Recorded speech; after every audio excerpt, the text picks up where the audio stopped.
बाजार बंद होने के बाद आइए अब बात करेंगे वीकेंड मस्ती की। इस वीकेंड आप कहां करें, कहां मस्ती करें, आपको बताएंगे हम। हमारे साथ एक बार फिर हमारी सहयोगी कविता थपलियाल, मार्केट एडिटर अनिल सिंह भी और साथ ही हमारे मैनेजिंग एडिटर आलोक जोशी भी जुड़ चुके हैं। तो सबसे पहले अनिल जी तो तैयारी कर चुके हैं कबड्डी की?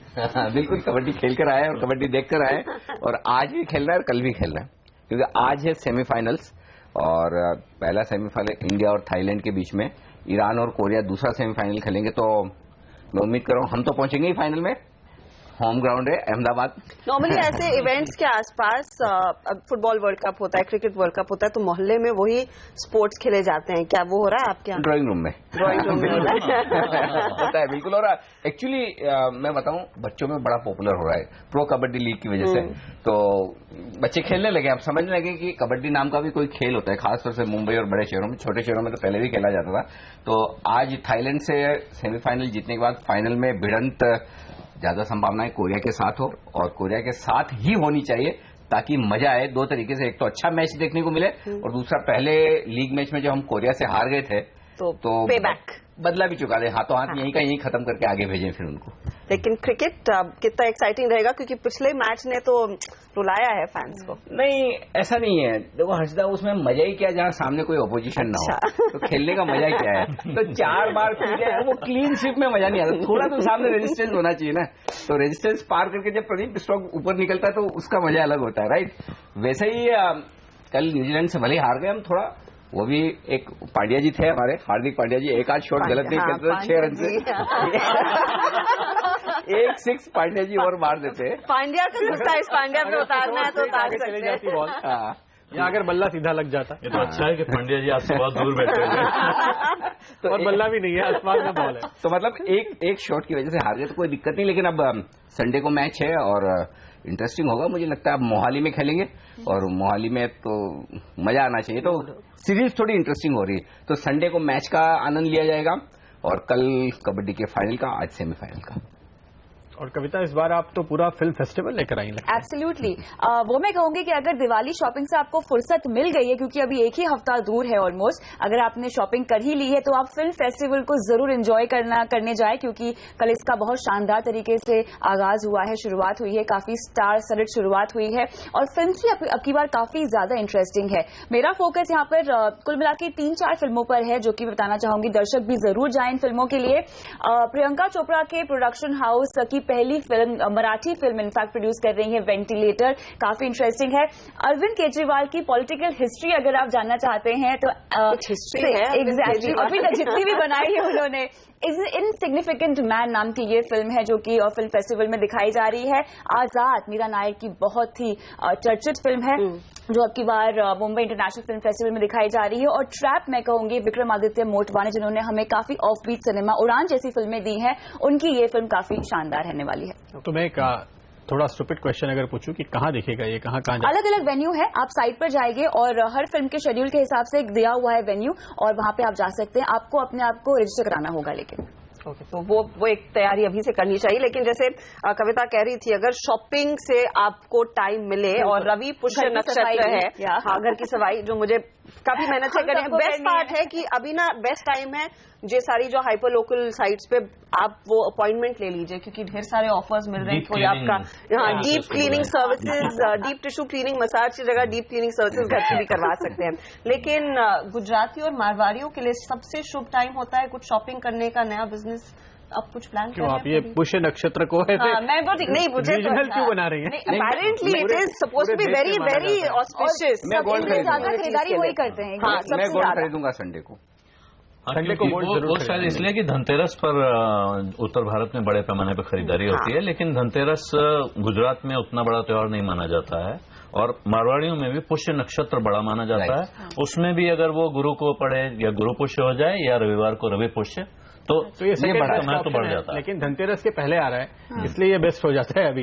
इस वजह से शायद अच्छा ये धनतेरस में नहीं है ना। धनतेरस पर गोल्ड खरीदने का जो सिस्टम है ना, म्यूचुअल फंड्स ने तो अभी शुरू किया है। ये हमारे पूर्वजों ने SIP बहुत पहले से शुरू हुई है। SIP है, हर साल धनतेरस के दिन गोल्ड खरीदना और बीच में भी पुष्य नक्षत्र आ जाए तब भी खरीद लो। बिल्कुल, लेकिन धनतेरस अगर देखे ना तो सामान खरीदने का दिन है। आप कुछ भी खरीदे, नॉट एसेसरी आप सोना खरीदे, बर्तन भी खरीदे जा सकते हैं। तो बेसिकली कुछ भी नई खरीदारी हो सकती है। पहले मिडिल क्लास घरों में बर्तन ही खरीदे जाते थे और फिर वो चांदी के सिक्के पे गए, कुछ दिनों के बाद सोने के सिक्के पे आए हैं। हाँ। ऐसे वो प्रोग्रेशन चल रहा है। तो मैं और प्रदीप तो खरीदारी करेंगे। मैंने बर्तन खरीद लिया है, गोल्ड और सिल्वर। Gold done. चलिए लेते हैं एक ब्रेक के बाद अगर आपके पास इन सारी मस्ती से वक्त बचे और आगे दिवाली भी है और भी छुट्टियां होंगी तो आपको पढ़ने के लिए काफी इंटरेस्टिंग किताब है, लेकिन एक छोटे से ब्रेक के बाद।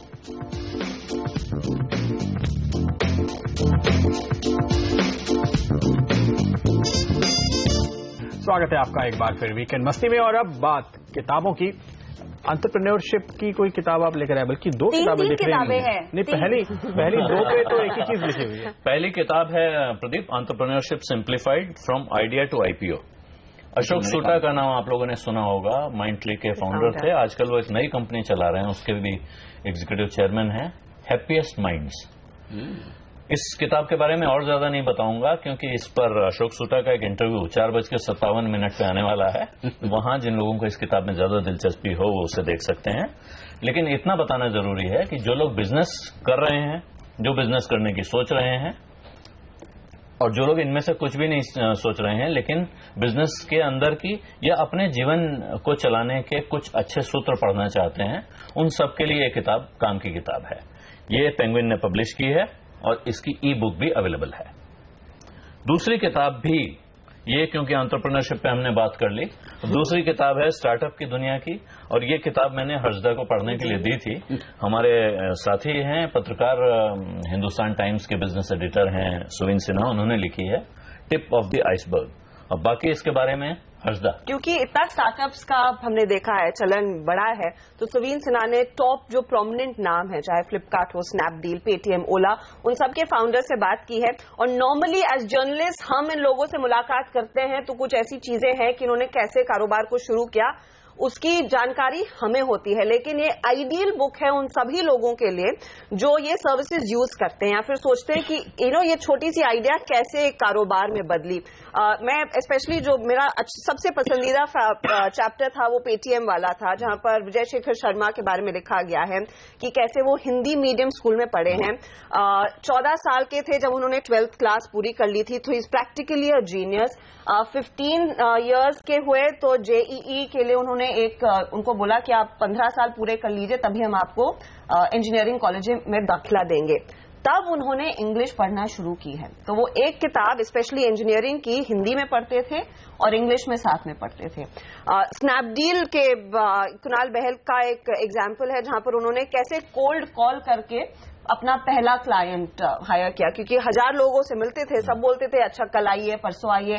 फाइनली इनके पास एक US का नंबर था, उससे इन्होंने किसी एक पर्टिकुलर जीन्स मैन्युफैक्चरिंग के मार्केटिंग ऑफिस हेड को फोन किया और फिर बोला कि बॉस मैं आपसे मिलना चाहता हूं। उसने बोला अच्छा भाई US से नंबर आ रहा है, कुछ इंपॉर्टेंट होगा। बोला चलो कल मिल लेते हैं। तो बहुत इंटरेस्टिंग किस्से हैं कि कैसे लोगों ने की छोटी सी शुरुआत की। अपेरेंटली भावेश अग्रवाल ओला के फाउंडर के पेरेंट्स वेल रिनाउंड डॉक्टर्स हैं। जब इन्होंने बोला कि मैं कुछ ट्रैवल बिजनेस से शुरू करना चाहता हूं, इनिशियल रिएक्शन इतना हेजिटेशन था कि भाई क्या कर रहा है, तो ट्रैवल एजेंट बनेगा क्या। तो ऐसे किस्से हैं, बहुत ही ब्रिलियंट किताब है। आप उन लोगों के एक बिल्कुल नया चेहरा देखते हैं जिनके नाम आपने सुने हैं। कुछ लोगों के साथ आपको अपना रिश्ता महसूस होता है। हाँ, बहुत ही ह्यूमन साइड। सबसे अच्छी बात यह है कि यह किताब बहुत ही इंटरेस्टिंग तरीके से लिखी गई है। शुरू से आप जब पढ़ना शुरू करते हैं, इसका प्रोलॉग पढ़ने में ही आपको लगता है कि आप एक पूरा उपन्यास पढ़ गए हैं। तो यानी जो आप देखते हैं वो टिप है और पूरा आइसबर्ग इस किताब से देखकर आपको पता चलेगा। लेकिन ये एक और किताब जो आपके पास है, ये तो हिंदी की किताब दिख रही है। ये हिंदी की किताब है प्रदीप, ये मेरी बहुत प्रिय किताब है। 30 साल पहले मैंने पहली बार पढ़ी थी शायद, और उसके बाद मैं इसको अभी हाल में मैंने दोबारा खरीदी है और ये कम से कम 10-12 बार मैं पढ़ चुका हूँ। इसका नाम है चौरंगी। बांग्ला के एक मशहूर लेखक हैं शंकर, उनका उपन्यास है। चौरंगी जो कलकत्ता में एस्प्लेनेड नाम की जगह है, उसको बांग्ला में चौरंगी कहा जाता है। वहां इस किताब के हिसाब से शाहजहां नाम का एक आलीशान होटल होता था।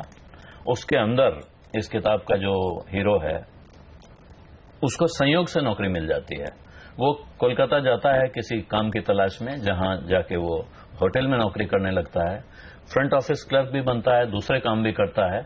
तो एक होटल के अंदर काम करने वाले को दुनिया कैसे दिखती है, वहां कैसे कैसे किरदार आते हैं, उनकी जिंदगी कैसी होती है, बहुत सारे ड्रामा, बहुत सारी कहानियां, किस्से, उनके अंदर छिपे हुए किस्से, ह्यूमन साइकोलॉजी, जिंदगी के कॉम्प्लेक्सिटीज, ये सब आपको। और क्योंकि हम पत्रकार हैं तो हमें, अगर हम ये देखें कि हमें जाकर ये रोल प्ले करना पड़े, तो हमें कितनी स्टोरीज उस एक रोल में मिल सकती हैं।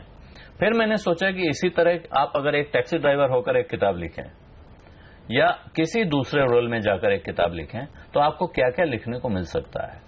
ये इसलिए मैं रेकमेंड करता हूं। चौरंगी राजकमल की किताब है, बहुत पुरानी किताब है, बांग्ला में बहुत बेस्ट सेलर रही है वहां। और ये इसके साथ बताना जरूरी है कि बांग्ला में एक ट्रेडिशन है, शंकर हैं, विमल मित्र हैं, ऐसे लोग हैं जिनकी उस वक्त भी लाखों किताबें बिकती थी, आज भी बिक रही हैं।